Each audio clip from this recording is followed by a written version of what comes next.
আসসালামু আলাইকুম। এটা কিছুদিন আগের ব্লগ। এই দিনটিতে আমরা গিয়েছিলাম জাহাঙ্গীরনগর ইউনিভার্সিটি। এটা হচ্ছে ওখানকার যাওয়ার রাস্তাটা।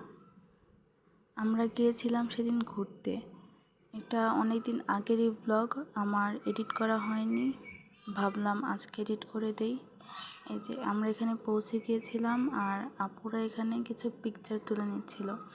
সামনে এই মামাটা ছিল, ওনার থেকে আমরা এই কুলফি আইসক্রিমগুলো নিয়েছিলাম। আইসক্রিমগুলো দেখতে লোভনীয় লাগলেও টেস্ট খুব একটা ভালো ছিল না। যাই হোক, আমরা আইসক্রিমগুলো নিয়েছিলাম।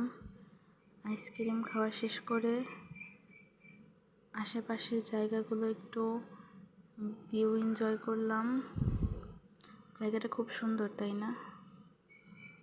এরপরে আমরা গিয়েছিলাম বটতলাতে। সেখানে আমরা কিছু ভর্তা আর একটা হাঁসের মাংস নিয়েছিলাম, যেটাও এভারেজ।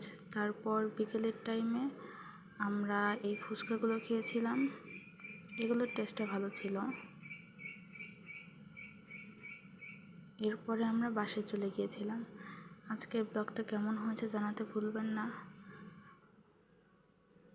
লাইক, কমেন্ট, শেয়ার করে পাশে থাকবেন। আজকে আসি, আল্লাহ হাফেজ।